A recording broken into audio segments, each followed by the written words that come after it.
Hello everyone, welcome and welcome back to my channel. If you are new to my channel, a very warm welcome to you all. And अगर आपने मेरे channel को subscribe नहीं किया है तो please channel को subscribe कर दीजिए and like button, share and bell button को प्रेस करना ना भूलें ताकि जो भी नोटिफिकेशन आए रिलेटेड टू द वीडियो आपको मिल जाए. And let's get started without wasting our time. So very first question जो मुझसे फ्रीक्वेंटली पूछा गया है कि क्या हम सैलिसिलिक एसिड या salicylic acid face wash use कर सकते हैं when we are using tretinoin. तो सैलिसिलिक एसिड सीरम जिन लोगों का कंसर्न है, I would like to inform you that tretinoin में ऑलरेडी वो सारे इंग्रेडिएंट्स हैं जो आपके एक्ने को स्लोली रिमूव करने में या फिर एक्ने को प्रोडक्शन में स्टॉप करता है. एंड सैलिसिलिक एसिड भी वही काम करता है, दैट इज आपके एक्टिव एक्नेस को या एक्नेस को रिमूव करने में हेल्पफुल होता है सैलिसिलिक एसिड. बट आपको जब ऑलरेडी वो सारे इंग्रेडिएंट्स ट्रेटिनॉइन में मिल रहे हैं तो आपको सैलिसिलिक एसिड की ज़रूरत है ही नहीं. Most important second important thing कि सैलिसिलिक एसिड को हमेशा मना किया जाता है एज एन एक्टिव इंग्रेडिएंट अपने स्किन केयर में यूज़ करना जब आप ट्रेटिनॉइन को यूज़ कर रहे हो. तो हाँ, आपको सैलिसिलिक एसिड सीरम या एक्टिव इंग्रेडिएंट अवॉइड करना चाहिए. अगर आप बॉटल ले रहे हो सीरम की तो salicylic don't invest when you are using tretinoin. अगर आप ट्रेटिनॉइन यूज कर रहे हो तो सैलिसिलिक एसिड में बिल्कुल इन्वेस्ट मत करो. एंड अगर आप फेस वॉश ले चुके हो या आपके पास ऑलरेडी फेस वॉश है सैलिसिलिक एसिड वाला, तो ये ज़रूर मैं बताना चाहूँगी कि सैलिसिलिक एसिड एक एक्टिव इंग्रेडिएंट है, स्ट्रॉन्ग एक्टिव इंग्रेडिएंट है. But yes, as a face wash वो काफ़ी माइल्ड होता है, उसमें जो क्वांटिटी होती है वो माइल्ड होती है. तो हाँ, अगर आपने ऑलरेडी ले लिया है तो आप उसे यूज़ कर सकते हो. बट येस, अगर आप अवॉइड कर सकते हो तो बेस्ट रहेगा. सिंपली बताओ तो सैलिसिलिक एसिड फेस वॉशेस जो होते हैं ना वो उतने इफेक्टिव नहीं होते हैं जितने कि सीरम्स इफेक्टिव होते हैं. तो यस, अगर आपने फेस वॉश ले रखा है ऑलरेडी तो आप उसे यूज़ कर सकते हो. बट अगर आप सीरम्स की बात कर रहे हो तो सीरम्स आप बिल्कुल अवॉइड करो. ठीक है. नेक्स्ट क्वेश्चन जो मुझे फ्रीक्वेंटली पूछा जाता है वो ये है कि क्या ट्रेटिनॉइन टैनिंग के ऊपर वर्क करता है या नहीं. इसका सिर्फ कमेंट सेक्शन में पूछना और मेरा उस पर आंसर देना थोड़ा सा डिफिकल्ट हो रहा था, क्योंकि पॉइंट नंबर 1, टैनिंग पे हाँ ट्रेटिनॉइन आपके ओवरऑल स्किन कंडीशंस पे वर्क करता है, आपके एक्ने पे वर्क करता है, फाइन लाइन्स रिंकल्स पे वर्क करता है, टैनिंग पे भी वर्क करता है, हाइपर पिगमेंटेशन पे भी वर्क करता है, पिगमेंटेशन स्पॉट्स, डार्क स्पॉट्स या जो पैची स्किन्स होती है ना उस पे भी वर्क करता है. बट जिनका कंसर्न सिर्फ टैनिंग है, सिर्फ और सिर्फ टैनिंग है या सिर्फ कलर को, कॉम्प्लेक्शन को चेंज करना है, I would suggest don't go for tretinoin, go for some other serums. बहुत सारे सीरम या क्रीम्स हैं मार्केट में जो आपकी टैनिंग रिमूवल में हेल्पफुल होते हैं. ट्रेटिनॉइन एक स्ट्रॉन्गर एजेंट है जो कि टैनिंग को तो रिमूव करता है, वो एक पार्ट एंड पार्सल है. टैनिंग एक रिमूव होती है, बट सिर्फ टैनिंग पे फोकस है आपका तो आप विटामिन सी यूज करो या vitamin C infused ingredients use करो, जैसे क्रीम्स हो गए या कुछ वैसा चीज यूज करो. सिर्फ टैनिंग का कंसर्न के लिए आप ट्रेटिनॉइन यूज मत करो. हाँ, वो हेल्प करता है टैनिंग में. ट्रेटिनॉइन इंक्लूड करना शुरू करते हैं सिर्फ टैनिंग के पर्पज से. उनको पर्जिंग, रेडनेस, फ्लेकीनेस, ड्राइनेस, इन सब चीज़ों से भी गुजरना पड़ेगा. तो आई डोंट थिंक कि किसी को भी सिर्फ टैनिंग रिमूवल के लिए ये सारे स्टेजेस से जाना पड़े, वो उनके लिए अच्छा होगा. इसलिए मैं मोस्टली सजेस्ट नहीं करती कि सिर्फ टैनिंग के लिए आप ट्रेटिनॉइन को यूज़ करो. अगर आपका कंसर्न सिर्फ टैनिंग है तो मैं बोलूँगी कि आप vitamin C infused products, directly vitamin C serums पे भी मत जाओ क्योंकि वो स्ट्रॉन्ग होते हैं. आप विटामिन सी अगर पहले से यूज़ कर रहे हो तो फिर आपको पता ही होगा कि टैनिंग वो रिमूव करता ही है. बट अगर आप नहीं यूज़ करते हो, नहीं इंक्लूड करते हो अपने स्किन केयर में, तो आप vitamin C related products, face wash हो गए या फिर क्रीम्स हो गए, मॉइस्चराइजर्स हो गए या फिर सीरम्स हो गए, उसको इंक्लूड करो. हाँ, मैं ये भी कहूँगी कि जो भी लोग विटामिन सी के सीरम्स को इंक्लूड करें, बहुत ही माइल्ड कॉन्सेंट्रेशन के साथ यूज़ करना शुरू करो. वो ज़्यादा बेटर है ट्रेटिनॉइन के कंपैरिजन में टैन रिमूवल के लिए या स्किन ब्राइटनिंग के लिए भी. आपको अगर ओवरऑल आपकी स्किन कंडीशन को बेटर करना है, आपके फाइन लाइन्स पे, रिंकल्स पे over a period of time, मतलब लंबा आप समय दे सकते हो, और आपको ब्राइटर लुकिंग स्किन चाहिए या फिर टैनिंग तब हट जाए आपका प्रोसेस में और आपका स्किन पे फाइन लाइंस या रिंकल्स या एंटी एजिंग प्रॉब्लम्स को आप सॉल्व करना चाहते हो तो आप ट्रेटिनॉइन यूज करो, सिर्फ टैनिंग रिमूवल के लिए मत यूज करो। नेक्स्ट जो क्वेश्चन मुझसे पूछा जाता है, can we chemically exfoliate when we are using tretinoin? Chemically exfoliate आप कर सकते हो, बट अगर आप आप बिगिनर हो तो वैसे भी मैंने आपको पहले भी बताया कि ट्रेटिनॉइन हफ्ते में एक बार यूज करो। तो हफ्ते में जैसे 5 दिन हो गए हैं, आप जब भी एक्सफोलिएशन करो उसके 48 घंटे या 48 आवर्स के बाद ही आप ट्रेटिनॉइन यूज करो इंस्ट्रक्टेड। आप जो भी केमिकल एक्सफोलिएशन यूज करते हो उस पर मेंशन होता है कि उसके यूसेज के बाद 48 आवर्स आपको कोई भी एक्टिव इंग्रेडिएंट नहीं यूज करना है। हाँ, आप ट्रेटिनॉइन के साथ AHA BHA यूज कर सकते हो, but yes you have to follow the instructions. आपको 48 आवर्स कुछ भी यूज नहीं करना है after using chemical exfoliation. Next question है कि क्या ऑयली स्किन या सेंसिटिव स्किन या acne prone skin people tretinoin use कर सकते हैं? बिल्कुल यूज कर सकते हैं। मेक श्योर कि अगर आपको एलर्जी वगैरह है तो आप डॉक्टर से कंसल्ट कर लो, एक्जिमा की प्रॉब्लम है तो भी डॉक्टर से कंसल्ट कर लो। एंड अगर आपकी स्किन ऑयली है definitely you can go for tretinoin, आप ट्रेटिनॉइन इंक्लूड कर सकते हो। अगर आपकी एक्ने प्रोन स्किन है तो यार ट्रेटिनॉइन तो बना ही है एक्ने, रिंकल्स और फाइन लाइंस को ट्रीट करने के लिए, तो यस आप उसको इंक्लूड कर सकते हो। आपको हाँ हो सकता है कि अचानक से बहुत सारे पिंपल्स मिल जाए, मतलब निकल जाए, जिसको पर्जिंग कहते हैं, तो आपकी स्किन थोड़ी सी डार्क हो, but over the period of time with in few months आपको ये सारी प्रॉब्लम से छुटकारा मिलेगा एंड जड़ से छुटकारा मिलेगा।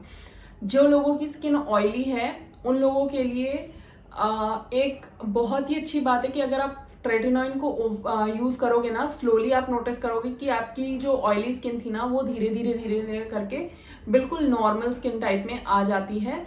ऑयली तो बिल्कुल ही नहीं रहती, धीरे धीरे करके आपकी स्किन ऑयली से हो सकता है ड्राई हो जाए, हो सकता है नॉर्मल हो जाए, या हो सकता है कॉम्बिनेशन स्किन हो जाए। जैसे मैंने खुद पे नोटिस किया है कि मेरी बहुत ही ऑयली स्किन थी, बट अब मेरी स्किन ओवरऑल ऑयली बिल्कुल नहीं है, कॉम्बिनेशन स्किन कह सकते हैं क्योंकि मोस्टली ड्राई रहती है एंड कभी कभार बहुत ज़्यादा ह्यूमिडिटी रहती है तो टी जोन में हल्का फुल्का मुझे ऑयल फील होता है।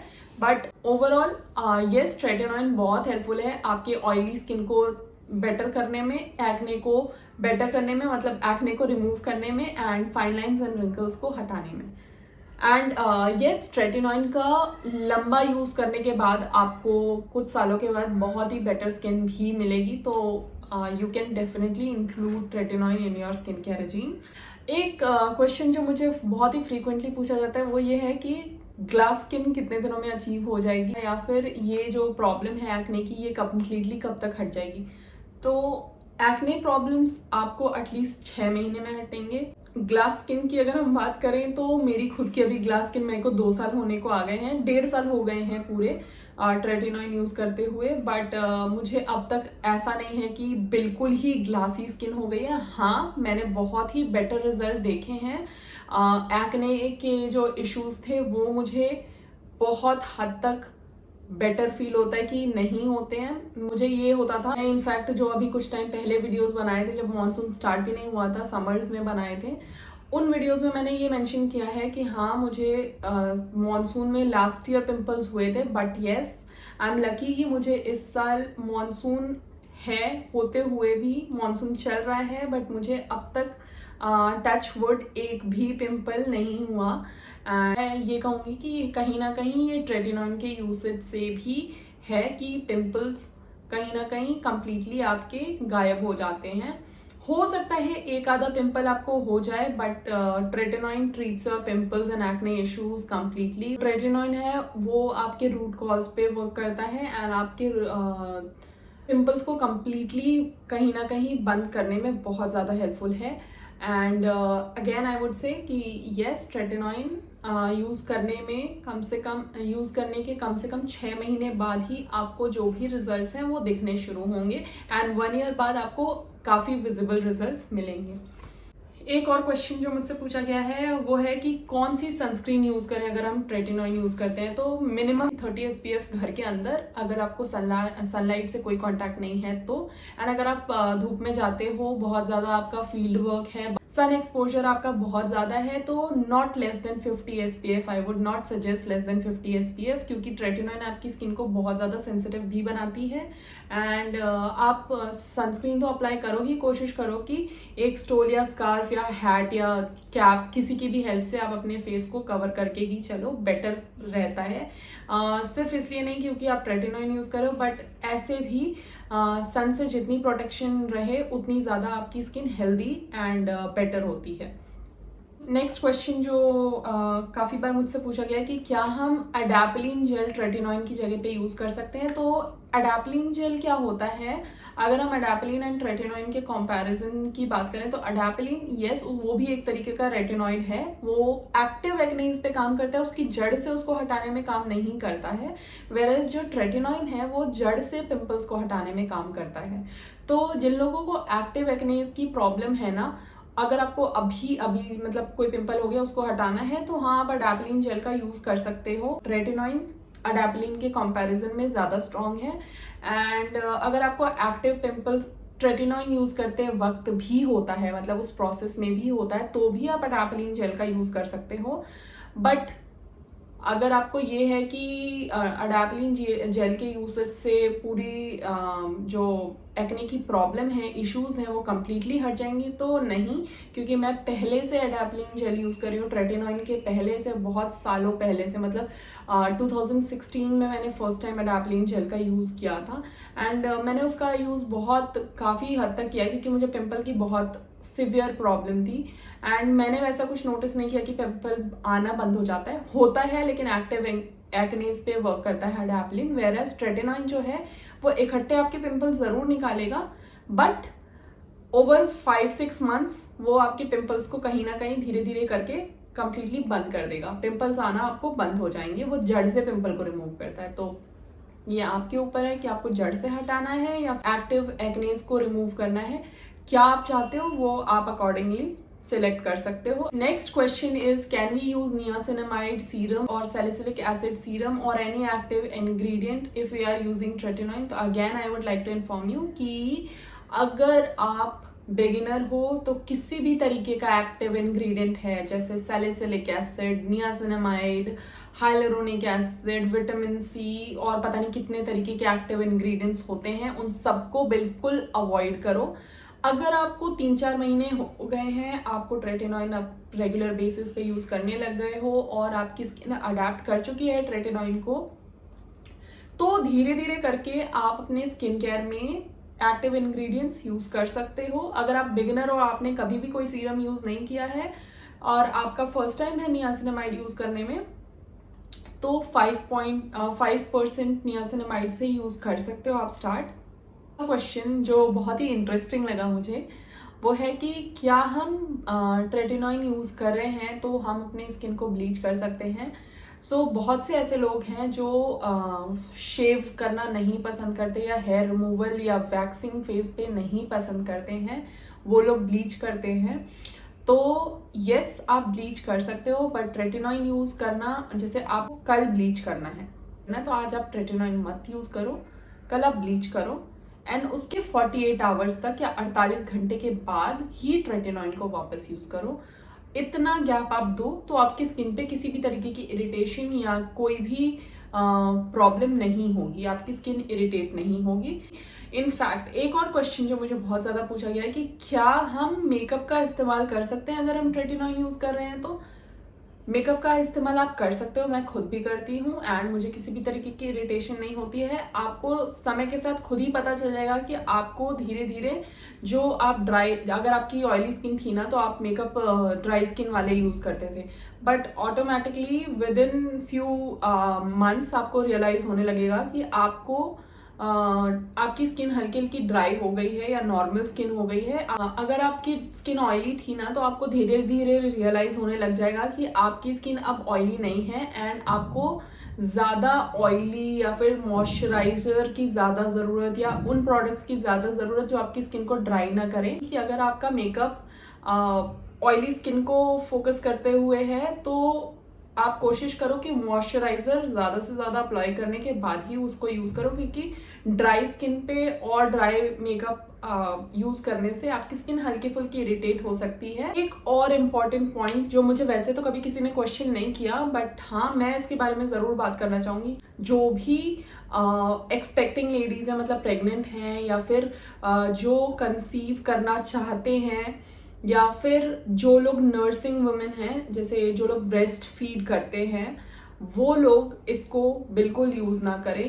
ट्रेटिनोइन कहीं ना कहीं उन लोगों के लिए हार्मफुल हो सकता है। डॉक्टर्स हमेशा ये चीज़ बोलते हैं कि आप ट्रेटिनोइन यूज़ ना करो। एंड यस, मैं ये पॉइंट मैंने कहीं मेंशन नहीं किया है, I am sorry for that.